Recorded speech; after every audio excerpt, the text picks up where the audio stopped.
Welcome into Locked On Phillies. In today's episode, position players have officially reported to Clearwater for spring training. We'll break down some of the biggest storylines for them for the 2023 season in today's episode of Locked On Phillies.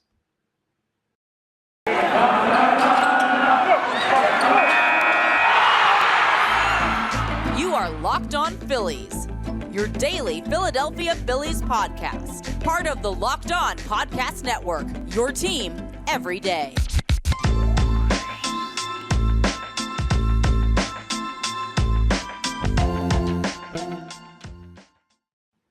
Yes, this is Locked On Phillies. I am your host, Connor Thomas. Been talking Phillies baseball for years. You know me from the radio, 97.5 The Fanatic. You might know me from television, NBC Sports Philadelphia every once in a while. And credentialed Philadelphia Phillies media member. Happy to be here with you as your host of Locked On Phillies. I want to thank you for making Locked On Phillies your first listen every day. We're free and available wherever you get your I was going to say that weird podcast. I was going to say podcasts, like Boston accent somehow. I don't know how that came out. You know what I mean. Man, we're already off the rails early. Fun episode of Locked On Phillies planned for you today as we review some of the big storylines from down in Clearwater surrounding the position players that you're going to be watching in 2023, both in camp and in the regular season. So without any further ado, let's jump into it. The first place we're looking at the outfield, and I've mentioned this many times, right? The outfield depth is not to my liking.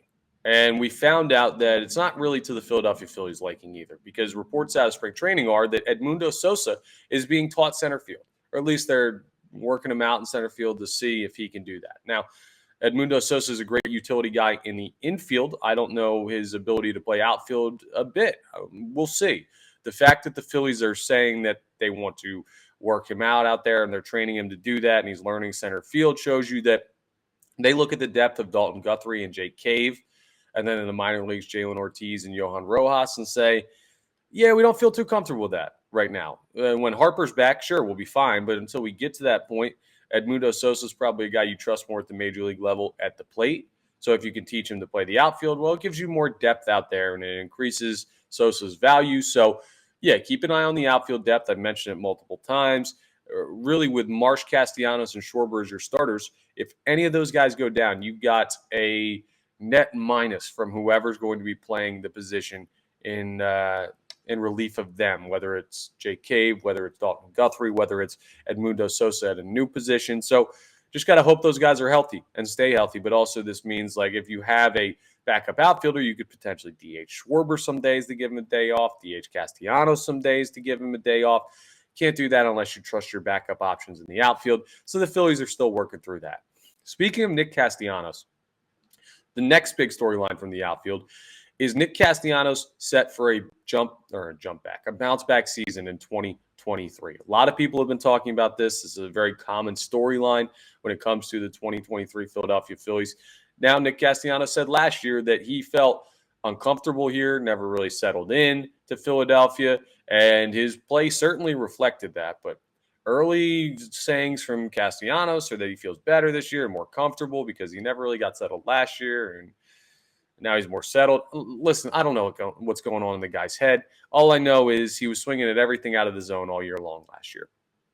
He was underwhelming based on name recognition, based on past performance, based on value of contract. Any way you slice it, Nick Castellanos was a slight disappointment in 2022. And I'd be willing to bet that he'd say the same thing if he looked at the way that he played compared to his stats in the past. Now, does that mean that he's going to stink in 2023? No. He could easily have a bounce back year, and that's why a lot of people are talking about it. His career numbers show you that he's a better baseball player than what he gave you last year. And if he is indeed feeling more comfortable, then that's great. That should lend to you believing that there could be a jump back from Nick Castellanos when it comes to average, maybe the power numbers, the doubles numbers, being a gap hitter, go up again and everything like that. Defensively, he is what he is.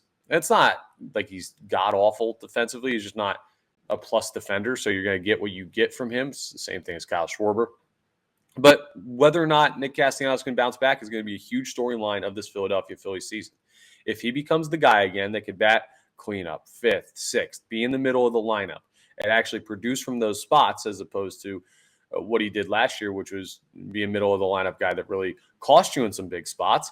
Well, this team gets that much better. Think about it. This team, even with the assumption that Nick Castellanos is what he was last year, which wasn't a terrible baseball player, but it wasn't great by his standards. With that assumption that he's that guy again this year, this is still an incredible team and one of the best offensive teams in all of baseball. If he gets back to, let's say, 2021, when he was the NL All-Star starter in right field out of the Cincinnati Reds, like if he gets back to that, this team is unbelievable. I mean, they already kind of are, but who trots out a better lineup than that if Nick Castellanos is all-star caliber this year? And don't make no mistake, he could be. He didn't forget how to hit a baseball, okay? I promise you, Nick Castellanos did not forget how to hit a baseball last year. If this is a bounce-back year, and it's a big bounce-back year, it's a big difference for the Phillies. I don't know one way or another. I lean towards him being better than he was in 2022, but worse than he was in 2021. And finding kind of that middle ground, which is all you really need from him with how strong this team is outside of Nick Castellanos. But hey, if he exceeds my expectations, the Phillies are in a really darn good spot. And speaking about exceeding expectations, Brandon Marsh did that in 2022 since coming over here from the Los Angeles Angels at the trade deadline. He was better offensively than what he was billed as, and credit for that's got to go to Kevin Long, who already worked on stuff with his swing this past season.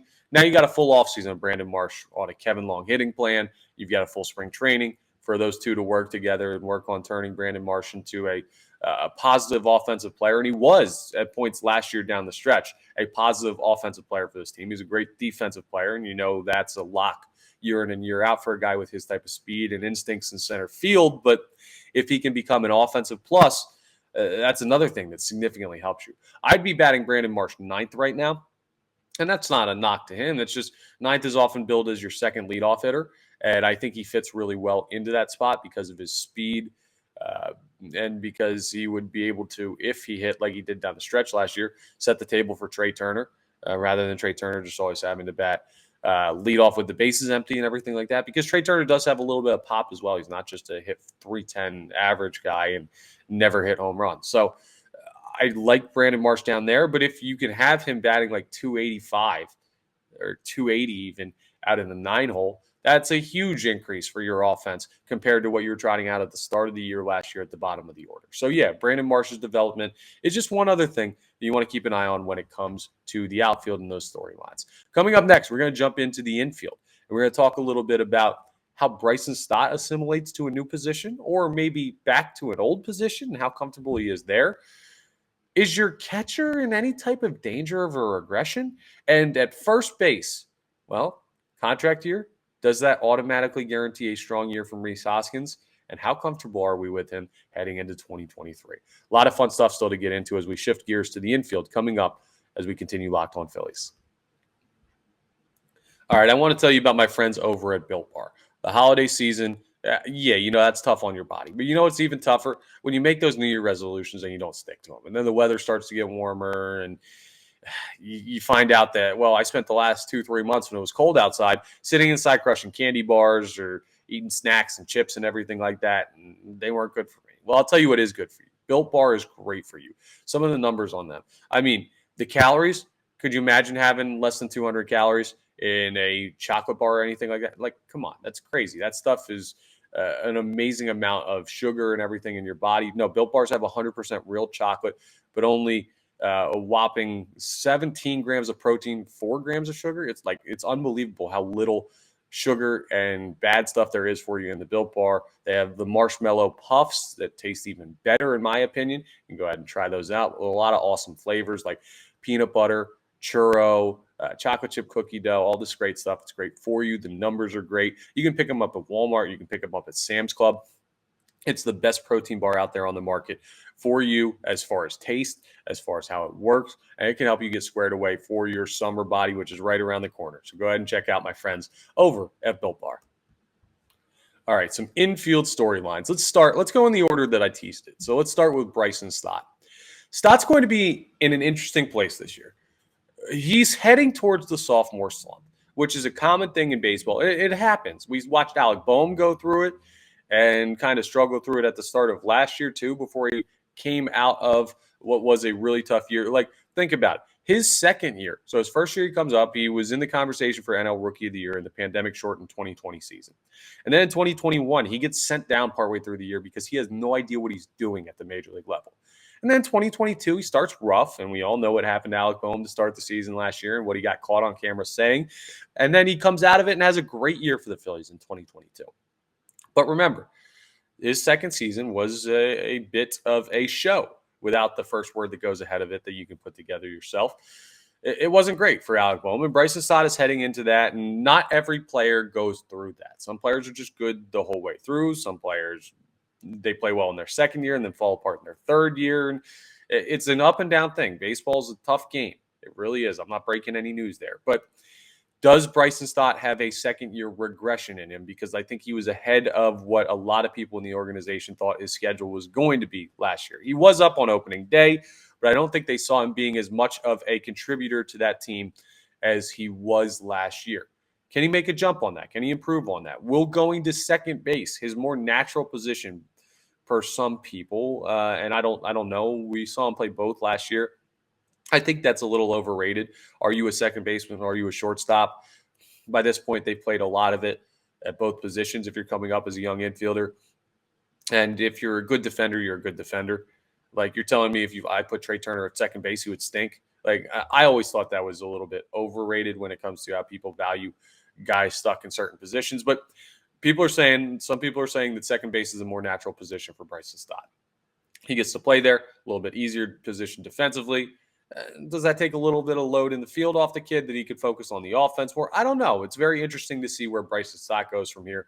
But remember, that sophomore slump is a real thing for some players. Hopefully, Bryson Stott can avoid it. Let's talk about JT Realmuto now, too. Now, this is an interesting spot, right? Because JT Realmuto has been the best catcher in baseball for a couple years now. Man's unbelievable. He's great. He's first-team All-MLB catcher this past year, Gold Glove winner. He's unbelievable behind the dish. He's unbelievable at the plate. This guy is just as good as it gets at the catcher's position right now in baseball. And here's what I'll say. He's 31, turning 32 on March 18th. Birthday right around the corner for JT. Happy early birthday, buddy, if you're listening to this. Appreciate that. But when he turns 32, you're looking at a catcher that's getting into his early 30s. Well, already technically is, but he's getting close to the mid-30s. He's been really good. He's been a workhorse for this team. He's caught a lot of innings. He's a guy that never wants to take days off. That type of stuff catches up to you. The toughest position to have longevity at in baseball is catcher. It's near impossible because of the wear and tear on your knees, the wear and tear on your body. He's constantly getting hit in the face mask. He's constantly getting hit in the body by foul balls and stuff like that. He's crouching all the time. He's a guy whose athleticism really plays into how good he is at the plate, on the base paths, behind the plate. It's not like a guy who just has a rocket for an arm, never really was able to move all that well, and just throws people out and hits like 35 home runs. Like, that's not it for him. His athleticism plays so hugely. I'm worried that this could be a year that we begin to see a natural regression due to age by JT Realmuto. Not that I think he's going to overnight stink, and not that I'm sure this is coming. This is just like, this is a cautionary thing. Start thinking about what happens when JT Realmuto starts to regress, because he's been so consistently good at the position and such a lock for just, he's going to be the best catcher in baseball all year long. He's going to give you this. He's going to give you this. He's going to give you this. Year in and year out, you're going to get this guy that's just head and shoulders above every other catcher that you have available to you. That's great, but that's not a constant. That doesn't happen forever. And as you get deeper into the 30s, it's more and more likely that the year coming is going to be a step back for JT. And we really haven't seen it since he's been a member of the Philadelphia Phillies. So that's something to keep an eye on. And the final one I want to draw attention to is Rhys Hoskins. Now, Rhys is obviously in a contract year, obviously not a great defender, obviously a plus guy at the plate. We know all these things. How does that concoction come together to create Rhys Hoskins' 2023 season? Is he the type of player that mentally in a contract year is going to push that much harder and basically, to a lesser extent, do what Aaron Judge did last year for the New York Yankees? He's in a contract year. He's a guy that there were questions about injury, and is he just a power hitter and this, that, and the other thing? And he goes out and he hits 62 home runs and sets the American League record in those navy blue pinstripes up there in the Bronx. Does Rhys Hoskins have like an Aaron Judge light season this year where he goes out and he hits 40 home runs and he's hot more than he's cold and he plays serviceable enough defense because he's so zoned in on getting the biggest payday of his life coming up here? Like, this is the contract for Rhys Hoskins. This is the one that's going to be his biggest money earning opportunity of his professional career. And I don't believe the Phillies are going to extend him in season. I do lean every day. I lean more and more towards the Phillies are going to bring back Rhys Hoskins after this year. I don't know what my feeling is on that. Maybe it's just the fact that John Middleton seems hell-bent on spending all the money in the world to have the best available players on his team. And I think Hoskins could be the best available first baseman this offseason. But bottom line is there's a lot of interesting stuff swirling around Rhys Hoskins, who had a really good postseason last year. He had a really good final stretch of the regular season. Like, this was a guy that had a good year when you can take out the defensive lapses that drive us insane. I don't know. That's kind of just who he is as a ball player. So can you stomach that? Are you comfortable with that?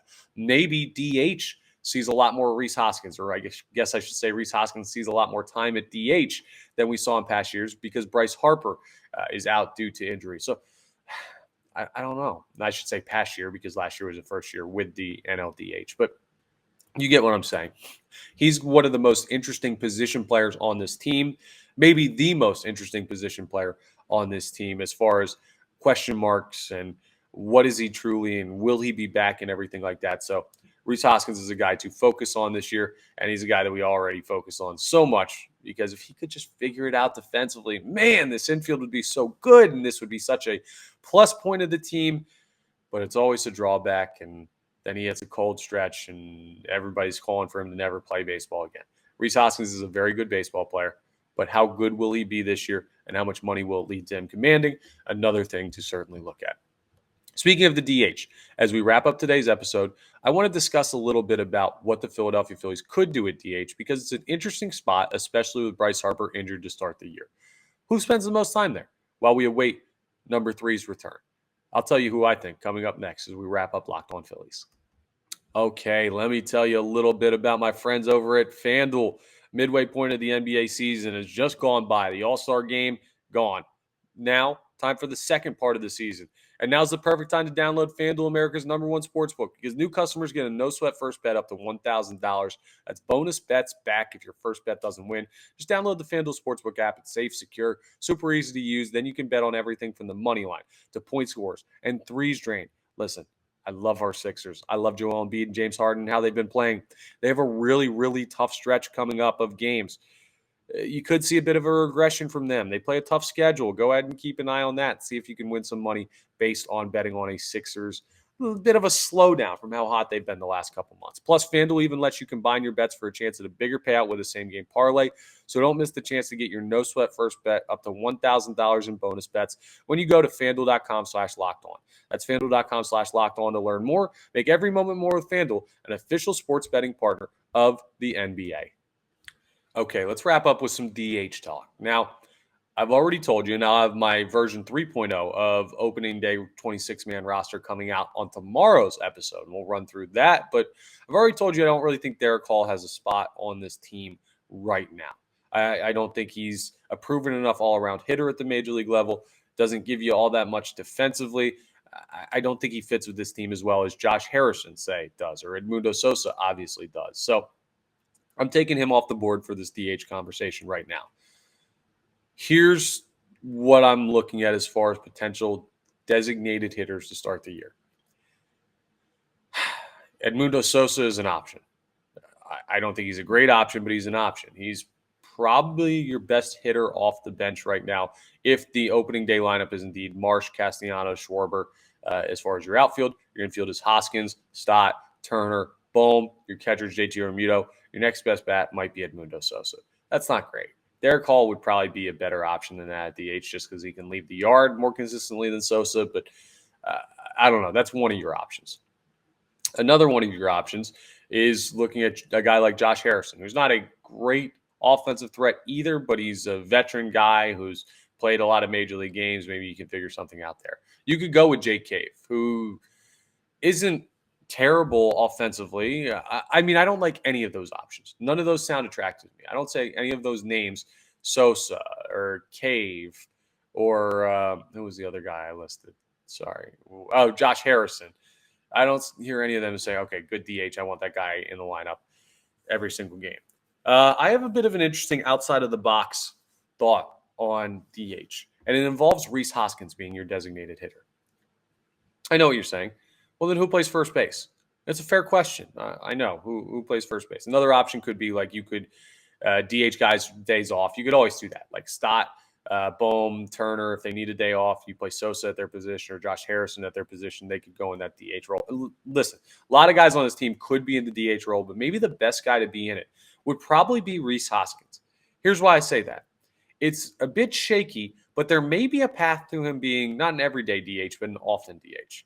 We talked about JT Realmuto and his knees, and we haven't seen a drop off yet, but that's no guarantee it's not coming. And catchers, they wear away quickly in baseball. That's just the nature of the position. We know JT can play first base. We know Rhys Hoskins can DH. And we know that Garrett Stubbs was pretty good at points last year as your backup catcher.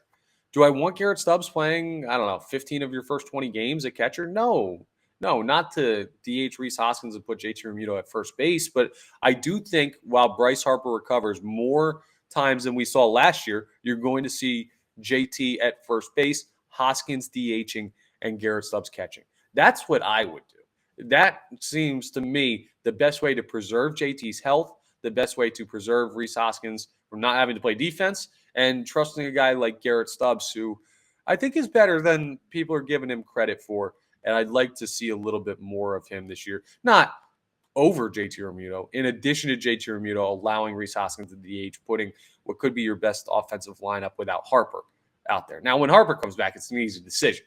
He either DHs or you move Castellanos to left and put Harper in right, and Schwarber DHs. It gets real easy with Bryce Harper. So you just got to get to that point. But yeah, a little bit of an outside-the-box thought on designated hitter. Maybe Derek Hall could be that guy if they end up calling him up or he ends up being on the opening day roster. But an interesting spot to see how the Phillies handle the designated hitter role going forward in the 2023 season, at least until Bryce Harper's healthy. So just food for thought as we wade through spring training. But yeah, position players have reported. Pitchers and catchers were already down there. Everyone's at spring training. We're starting in full swing in earnest as of today, and just another step closer, another milestone day closer to Philadelphia Phillies baseball. That's all for Locked On Phillies. I want to thank you for making Locked On Phillies your first listen every day. Now make your second listen Locked On MLB Prospects. Lindsey Crosby does a great job over there with a bunch of the up-and-coming stars of tomorrow in baseball. Check out his work, available wherever you get your podcast, YouTube, Odyssey app, all that good stuff. Go ahead and check his work out. Check our work out here. Rate, review, subscribe, all that good stuff. I appreciate it. So thank you very much for following along with Locked On Phillies. And I'll talk to you all next episode of Locked On Phillies tomorrow.